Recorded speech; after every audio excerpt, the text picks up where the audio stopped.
Greetings, everyone. Hope all of you are having an absolutely fantastic day. So, finally, years after the original game and a year after the development of the sequel seemed to just completely fall apart, we finally seem to have an update on Vampire the Masquerade Bloodlines 2. So let me just say right up front, I'm kind of neutral about the whole thing.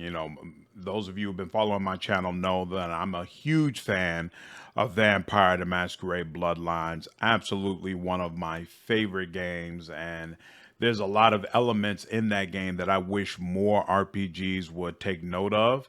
And so Bloodlines 2 is a game that pretty much no matter what, even if I absolutely know in my heart it's complete trash, I'm still going to buy it. I'm still going to play it just because of the nostalgia and the love that I have for the original. So, that being said, this video about what's been released thus far, it's not really going to be negative or positive.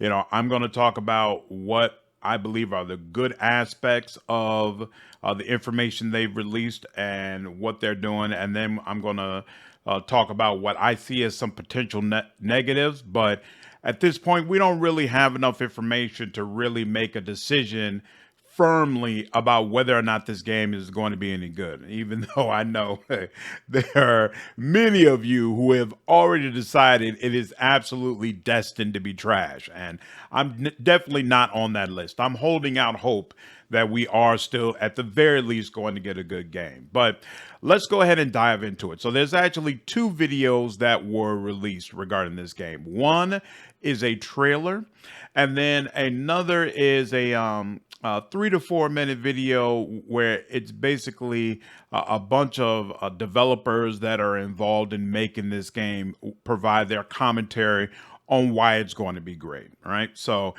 between looking at those two videos and piecing together some information that I see online about what's supposed to happen, these are my general thoughts. So let's start with what I feel like are the good aspects of the information that we know now. First and foremost, really happy that this game is being delayed until the fall. It's not coming out until the fall of 2024.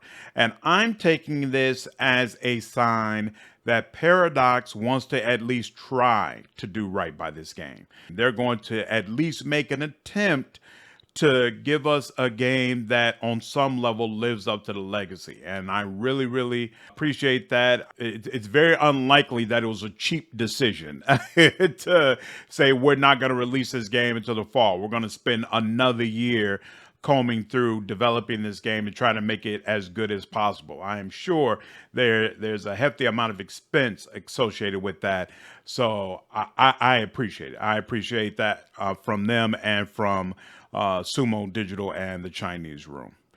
I also really like that it looks like we're going to be playing as an elder.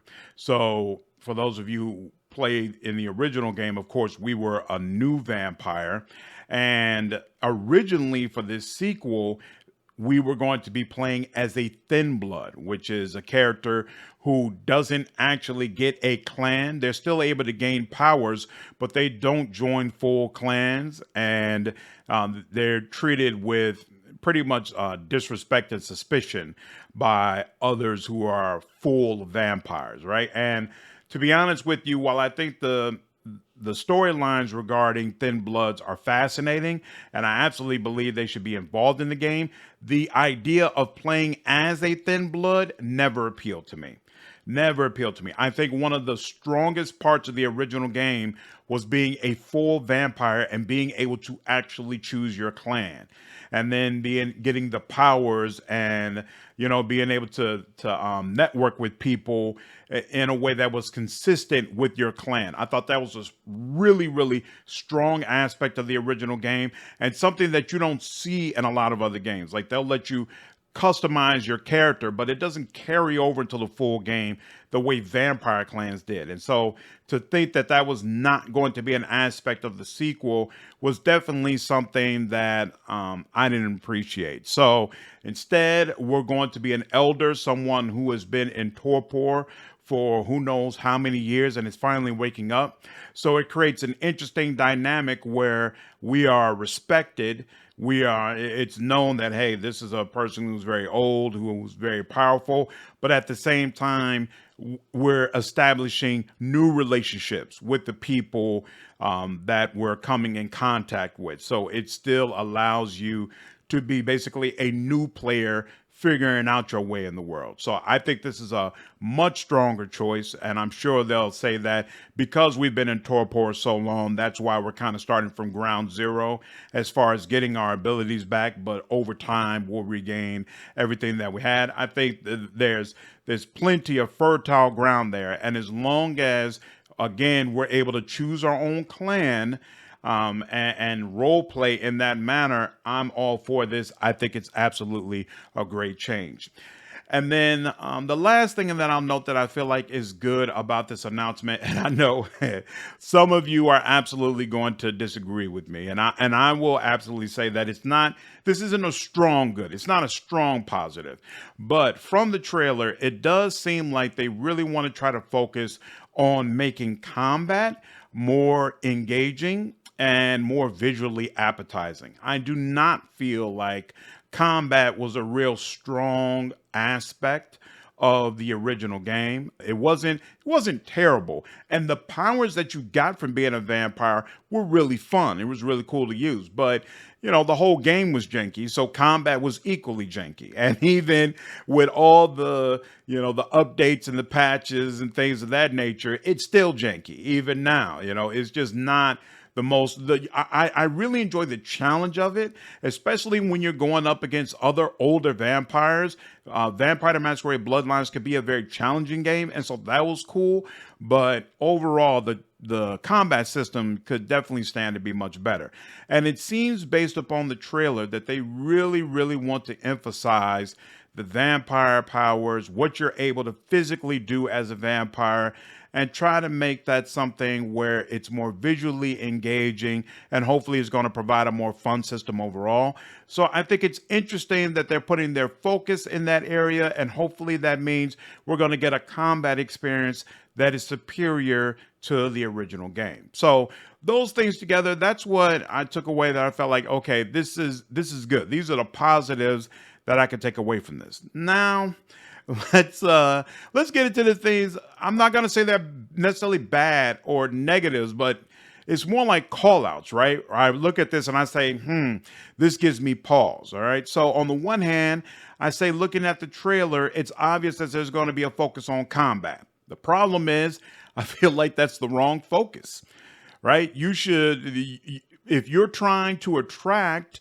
people who are interested in the original game, then your trailer should be focused on storyline, party members. Well, not necessarily party members in this game, but characters you're going to meet, like things that let us know that you're really, really going to emphasize the story.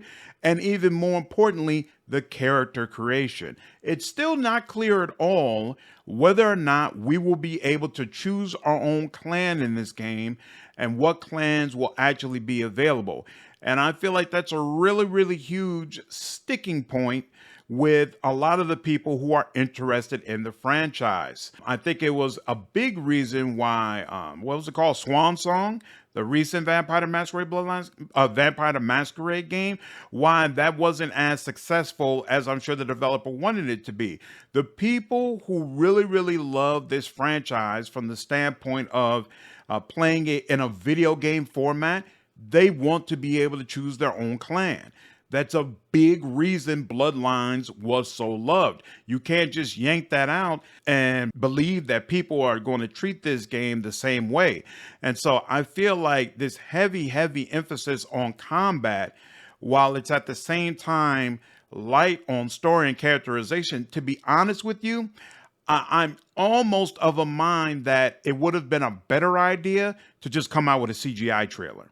Because let's be honest, the graphics are not blowing anybody away. The graphics look really, really super mid.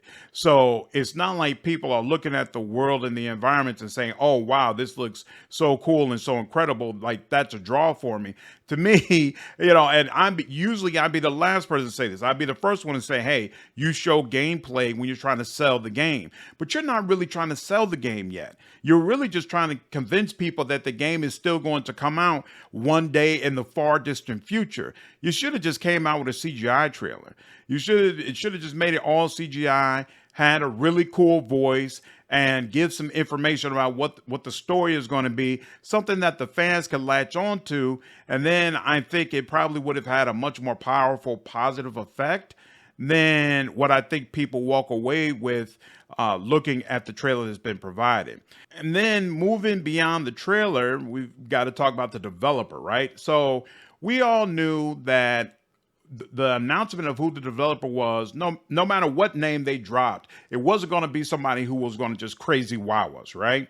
Because if that was the case, Paradox would have just announced it back in, what was it, July or whatever, when they said they were going to release more information in September. Like when they were going to wait 2 months before they told you the developer was, that was a clear sign that, okay, it's somebody who they feel like is not going to give the fan base a whole lot of confidence. Now, when you look at the video where all the different devs are being interviewed, you'll see at the end it says that the game is being developed by the Chinese Room, and they are a Sumo Digital studio, right?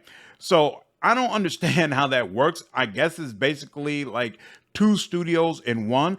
Sumo Digital, you might know for Crackdown 3, which was definitely not a game that was well received. And then the Chinese Room, they actually do have a bit of cachet. They're known for making very, very interesting games, right? So it's not games that have been crazy well reviewed. The Chinese Room, they're really good at creating games that are different and try to give like a different perspective than what you would usually see from developers. But they've never come out with a game that is like the original Vampire the Masquerade Bloodlines was, right? This is going to be way bigger in scope, a lot more pressure and eyes on it. Like this is operating at a level that they've never had to operate before. So are they actually capable of it? It's anybody's guess, but it certainly doesn't fill me with confidence, right? And the last thing that I'll note is me personally, and if I have people who are subscribed to the channel that live out there in that city, feel free to comment down below and let me know why I'm thinking about this all wrong. But frankly, the idea of this game being set in Seattle just doesn't do it for me. And I know that this new developer didn't make that choice. That was a decision that was made way before. But when I think of amazing cities with amazing vistas that are perfect for a video game, especially a video game about vampires, Seattle really ain't on the list. Like that's certainly not the place that I would choose. And so the fact that it's in Seattle and that they're heavily marketing that, like they're heavily leaning into it, making it seem like, hey, this is a big deal that it's in Seattle and that's going to make the game better.